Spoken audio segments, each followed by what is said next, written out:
Hello and welcome to this video tutorial of me painting with pure watercolours. I've succumbed to the cling film.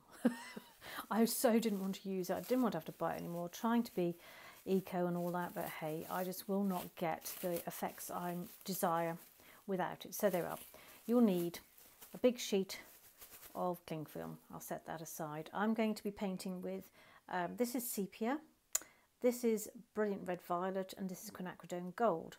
Now those colours are just the colours I'm going to be using. Barring the Quinacridone Gold, you can change them. You can have any mauve or permanent rose or opera rose, anything that you would really like. I'm going with the sepia purely because I want to get some element of dark. You could add burnt sienna together with a little bit of ultramarine, or burnt umber would work really just as well, or if you've got acrylic inks, that would also work. I've also got a, I don't see, from Smith's, gosh, this is old. This is a watercolour pencil, which I may just do a little bit of drawing around some of the marks that I wanted to create. I'm going to basically do some seed header or floral type of thing, so it's very imaginative. So I haven't got a picture that I'm working from, I'm purely working from imagination, which is great fun. And I have my big flat, this is a nylon brush to wet the paper with initially, or a hake will do just as well, and I'm using my Sable Kolinsky round size 14, which is wonderful. Okay, so let's get moving. So what I'm going to do to start with is, as I say, wet the paper. And this, as I say, completely, oh, I must just say I've drawn a line, and I've drawn that line purely because I want to have a little bit of a horizon line as such in the painting, just to give me a guideline. It's hopefully not too strong a line, but there it is. It's there. Right, the usual thing of drying off those wetted areas and keep the paper wet. Oh, I'm working on a Saunders Waterford pad. If I can just lift that up and show you. There you go, the Saunders Waterford and 16 by 12 inch pad, gummed on all four sides. It's a great saving. I mean, if you like stretching your paper, all good, but if you want to have save a bit of time, these gummed pads are amazing. And it's 100% cotton, so it works really beautifully with your pigments. So I'm going to go with my Quinacridone Gold, which is here to start with, and I would like it quite strong. As you can see, I've got quite a bit on my brush, so I'm going to have it quite, look at that beautiful bright colour, fabulous. Allow that to meander across the paper a little bit up into the corner. As I say, it's loosely a landscape, but it's basically a touch of imagination as well, and let's have fun with it. Now you can see the value in wetting the paper in advance, because the pigment is just having a little dance all over the place, all on its own, and having fun. I'm just going to take those areas out. That's some wet, dry areas, which I don't really want those to be dry at the moment. I'd like that to be quite dry. Wet. No, lordy. Okay, again, quick clean up. Sort it all out around the edges. I always have my tissue prepared and folded in advance. It just means that you don't have to worry about it. You just got it there to dab out or clean up or whatever you want to do. It's all ready to go. So now I'm going in with the one I'm using is the Brilliant Red Violet by Schminke, which is a fabulous colour, and just pick it up from my palette, slightly off screen. So I'm trying to get quite a bit of a dark amount. I've got it in my middle well, so what I'm going to do is just lay that in quite some strong marks. And I shall be tipping and moving the paper around in a moment, the support, just to get some interesting marks. So I want to have a little bit over here. And get some more water on my brush, get it moving a little bit more. Here we go.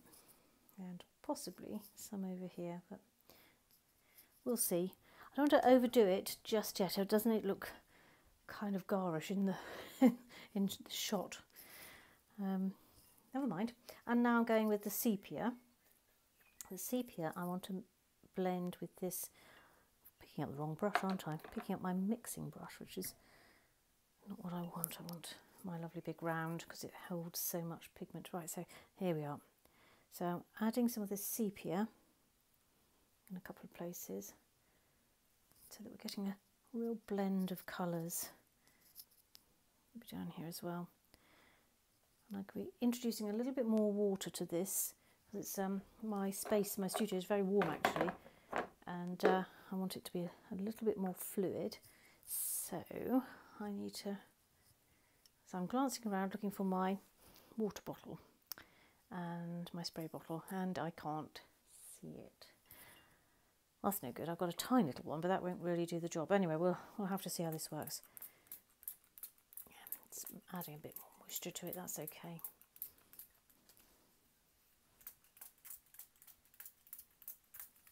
It's nothing like hiding things from yourself, is there? Okay, that will work. Let's get that little bit off there again. And what I want to do at this stage is tip the pigments. This process of mixing colours on the paper it's just delightful because you do avoid having mud or achieving mud, which is what we do not desire at all. Add a little bit more water. Get that moving a little bit more effectively. I might have to go in with my brush actually. Let's get some of that going there. I want that to be a little bit more loose and moving around. There we are, that's better. And in here, this works just as well. I can see what I'm doing. I'm just touching the paper with a little bit of the tip of the brush so that you can help the pigments to move around a little bit. It's quite useful. I'd like a little more sepia here. And when I go in with the cling film in a moment, it will make some fabulous marks. I'll put some water on there. By adding water, I'm deliberately diluting this area here in the sky, maybe in here as well, but also making the paper extremely wet. In fact, it's dribbling off the edge, which is all good because I can catch it. There we are, wonderful. Move that back over there. Isn't that glorious? What a shot of bright colours, fabulous. It's like that's it, finished. We'll leave it like that. There we are, beautiful colours. But even though I really love it, and I even particularly like these white areas where the pigments have kind of missed the paper, that's fine. I just want to lift a little bit out here and there, have a few lighter marks. I'm dabbing around with my tissue, but not a great deal. Now this I'm going to, although I'm going to put cling film on, I've scrunched the tissue up, I just want to, I kind of imagine there being some hogweed up here. So let's kind of disturb some of that now. Okay, now going in with the cling film. Now the cling film, you just want to ruffle it a little bit and then place it on. And if you can create some areas that are free, like that top left, that have nothing going on, that would be really quite useful, because it's you don't want it all to have lots and lots of cling film marks on it. You want to have, you know, some, and then some areas that are quiet. Right, and this is the bit that drives me nuts. I have to now be patient, so I'll let it dry. One quick word to that, I don't leave it to dry completely because I like to be able to manipulate the marks as I move on. Right, see you in a bit. So, finished drying the paper, and it's interesting. I initially thought I'd do something that was kind of floral and going to be possibly seed heads, has now turned into a landscape. That's in my world. So up here I can see some distant trees. So I'm going to work with it and get something a bit interesting going on here. It's interesting how it changes as it evolves, and do you know, there's absolutely nothing wrong with that. I'll probably go a little bit stronger in the foreground with some of my cling film marks. Then again, I'm not overly sure that I will. So let's go back in. How will I move forward? This is the big question. So what I'm going to do is I'm going to dampen the surface again with my large brush, but this time I'm going to have to be very gentle. Even though the surface is now dry, there will be an element of moving that pigment around if I'm not careful.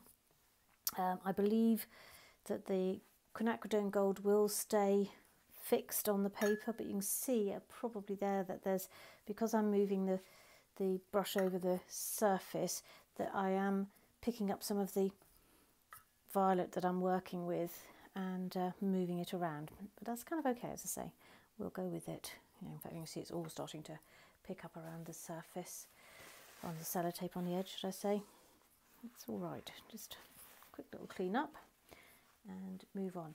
So the reason I've wet the surface, what I want to do now is go in and start building the layers and really starting to create that sense that there is some distant trees up there, and look at the foreground. So let's deal with these to start with. I like the shapes. I'm now using my very rubbish brush, which I use for mixing, but there we are. It's got its job. These fabulous shapes that are just sort of showing underneath the surface of the paper, of the paint. Now that's a nice soft area. I'm going to keep that. I'm going to bring a little bit of the quinacridone gold into play in a couple of places. So I'm using my larger brush with just a touch of that quin gold, just to go into. I'll try to keep that sort of looking a bit warmer and lighter, and soften those edges. I like to pull away a little bit. There we are. And by mixing the sepia and the mauve, the violet together, I can get quite a nice dark. So I shall use that in a few places.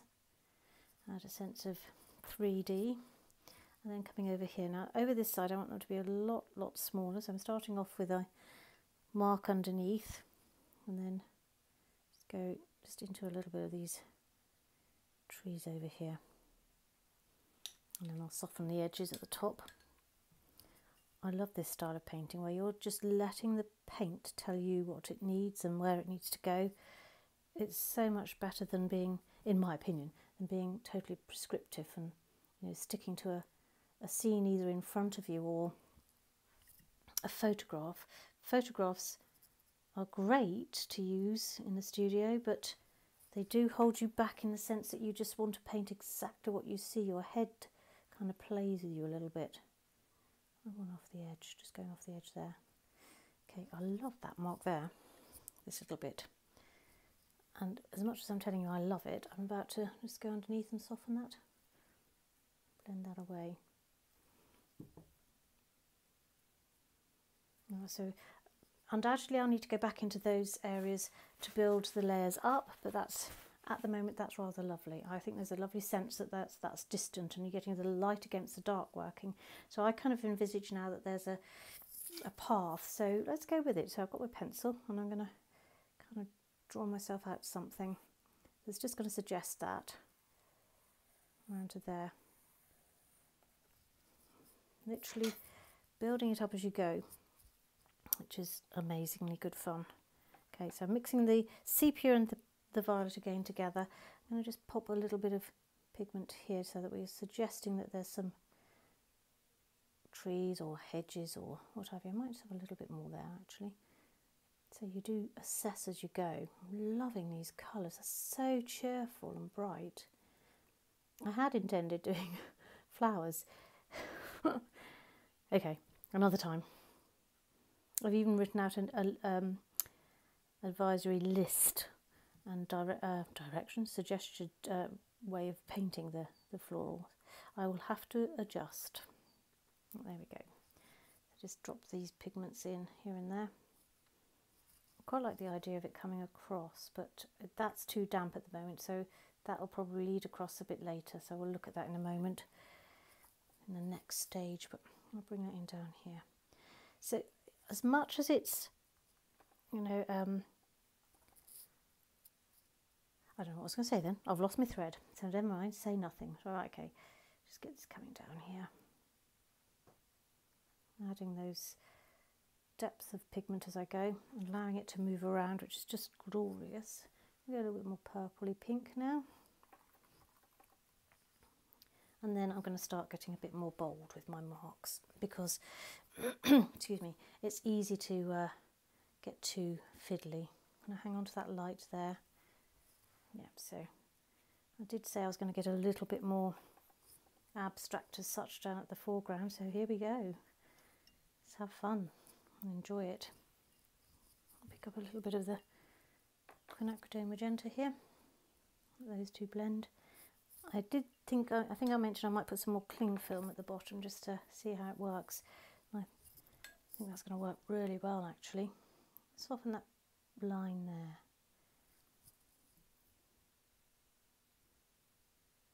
Love that bit. I really mustn't go into that. If only you were here to shout at me to say, don't do it. Right, I'm really getting some depth of colour here. You can see how that's really starting to be powerful about the light against the dark. I'm going to add a little extra here. My eye is flitting around the painting the whole time, just assessing and thinking and then adjusting. Now that's starting to get a little bit dry. Hair there, leave it till later. And yeah, I'm going to have to be a bit careful with that because it's a bit too dry. So going in with a dampened brush, just allow that to blend.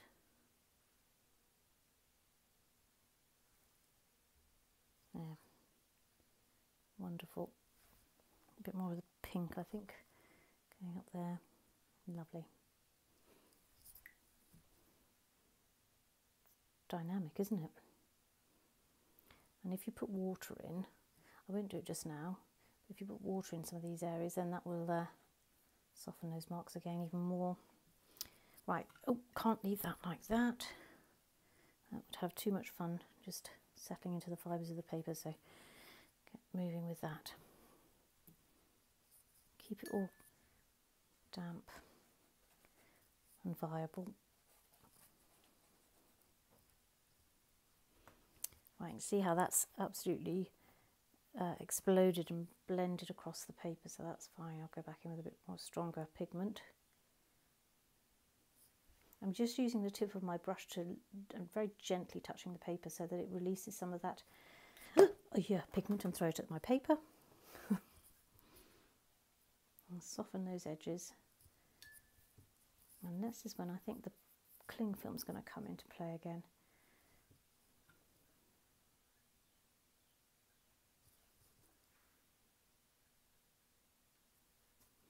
I wanted to keep that light. Okay, come back to that in a minute. Okay.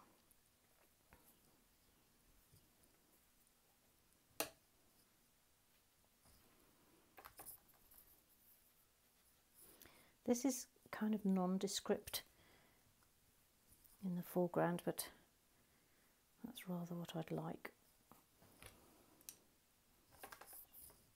Just building up those layers and building up the interest. I think it requires something here.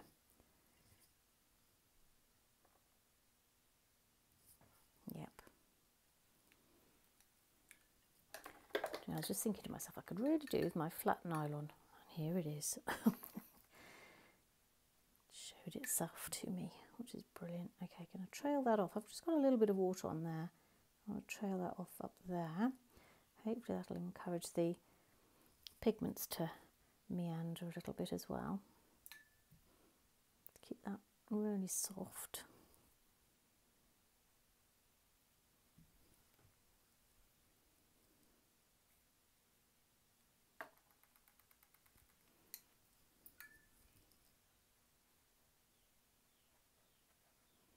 Keeping those edges soft so they blend.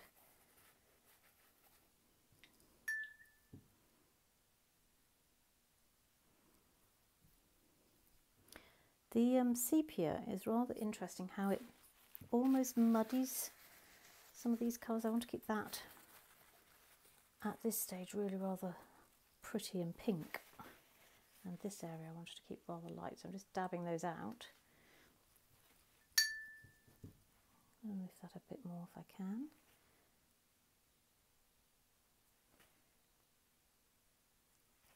Okay, I'm going to stay away from that now, otherwise I'll be making a mess. Softening that edge a little bit again, and in here, I'll tidy up around there. It's amazing how it detracts from what you're doing, you know, how you perceive you're moving forward when you've got these mucky edges. Okay, and this area needs to just be softened a little. I don't want too much of a hard line. At the same time I want that light, so let's lift that out. Okay.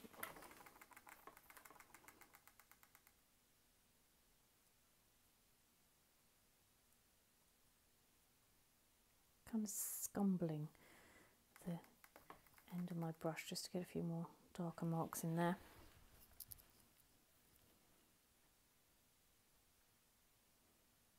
And softening them. And I think what needs to happen down here is some quinacridone gold needs to get in here and do its magic, work its magic.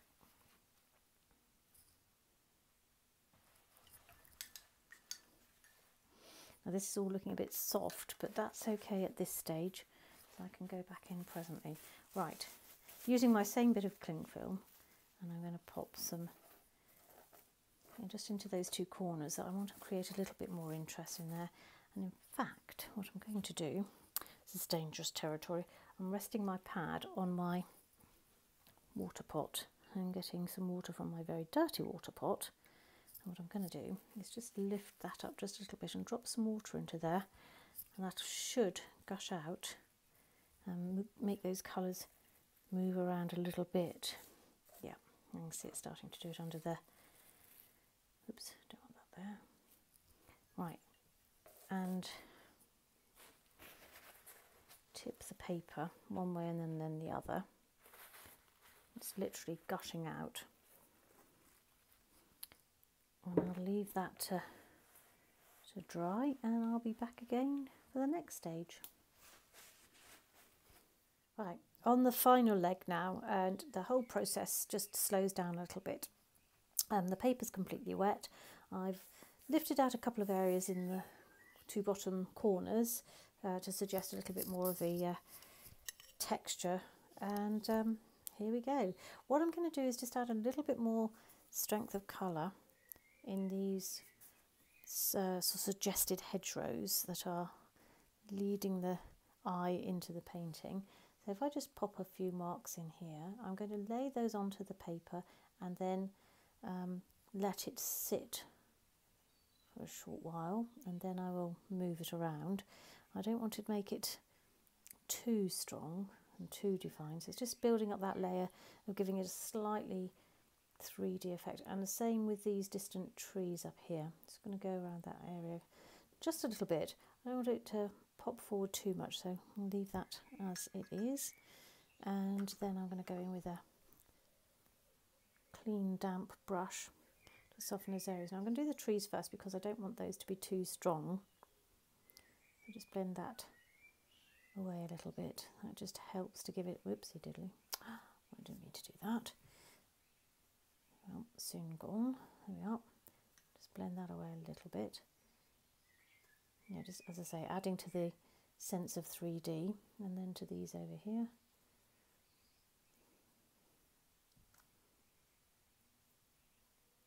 The whole time that these pigments are settling into the fibres of the paper, they're getting stronger and stronger, so I need to kind of get my skates on a little bit. Might run a few lines through these back areas, which I'll show you in a moment, just to kind of give that an added sense of difference between the two areas, the foreground and the middle distance and the far distance. moving that around. Gosh, it's drying quickly. Just gently nudging the pigment and helping it to blend away a little bit. Remembering to adjust that pigment in the middle distance. I don't need that to be too strong.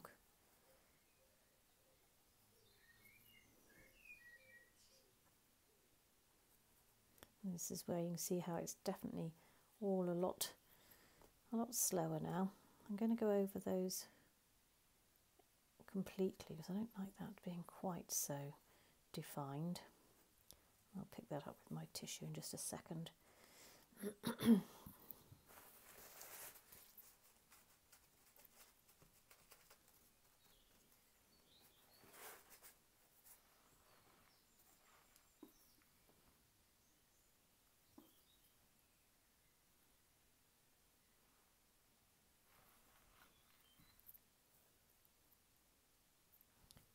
That's absolutely fine. Move that just a little bit again. So that's really given that a strong sense of 3D in the background. Right, I'm going to use my flat brush, just put a couple of lines over here. Nothing too strong. If it seems too strong, what I'll do is I'll go back and adjust.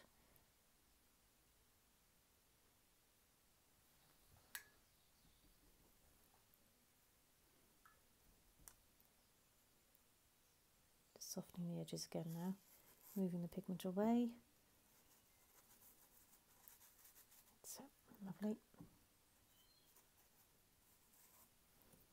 And the same over here.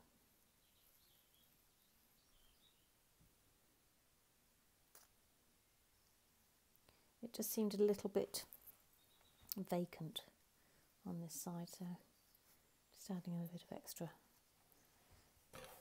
interest.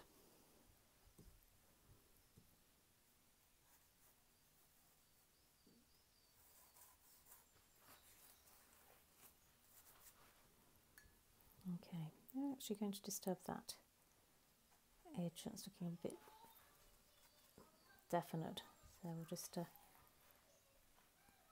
lift that out as well. Okay, right, and for the real foreground, either side, what I'm going to do is add even more texture, so adding some more of the colours. So I'm going to go with the quick finish your sentence going with the quinacridone gold to start with. Then I shall be picking up some of the purple and possibly the tiniest bit of, no, actually I think at this stage I'm going to leave the sepia, come back to that. I'm just softening those edges. What I'd really like it to do is to have a chance to sort of wander around a little bit and use more cling film.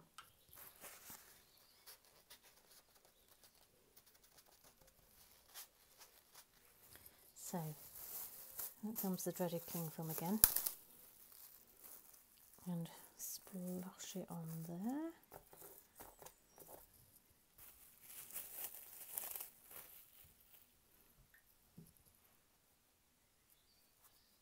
Just wetting those areas so that the pigment's got somewhere to travel. It's not just going to sit there. Okay, I'm going to leave that, and whilst if I pull that back a little bit, remember that you can manipulate this cling film to do whatever you want, by the way. It's you know, it's just got to do what you want it to do, not what it wants to do.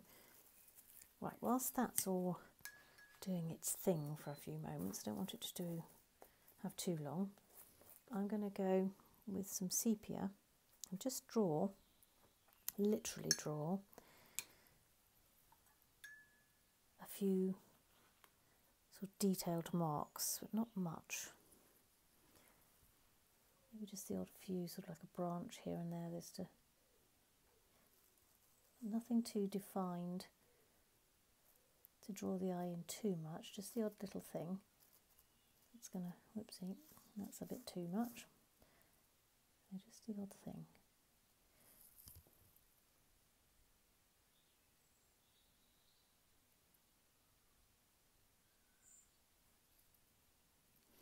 There are lots of horizontal lines, so it's nice to have a few vertical bits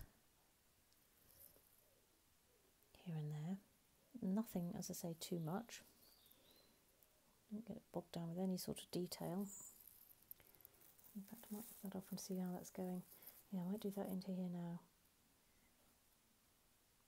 Just the odd few very gentle marks. They help it sort of look like a bit of foliage, etc. But I don't want to get too carried away with it. It's very easy to do.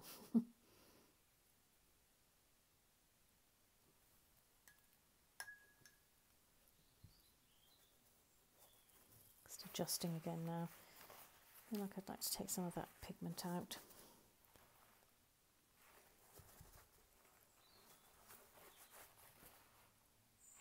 Possibly a bit too bright with the Quin Gold.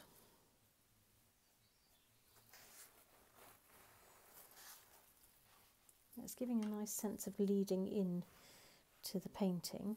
Now I did have, where's my pencil gone? My pencil, which I would like to try and do a little bit of drawing, not massive amount, but again I don't want to create too much detail, but I also quite like the idea of some drawn sort of detail.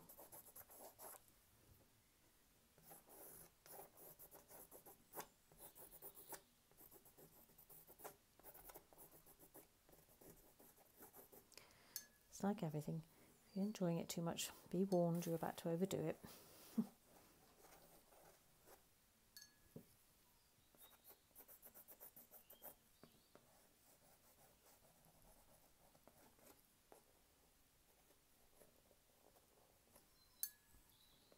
Just twisting the pencil around in a couple of places, leaving little bits of pigment in its wake.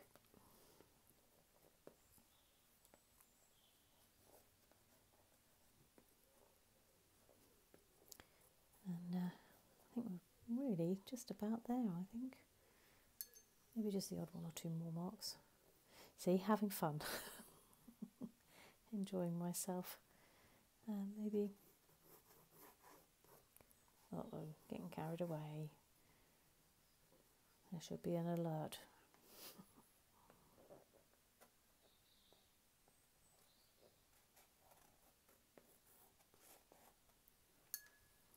Okay, I'm going to leave it there, folks. Hope you've enjoyed it, and I hope you have fun painting. Okay, bye for now. Happy painting.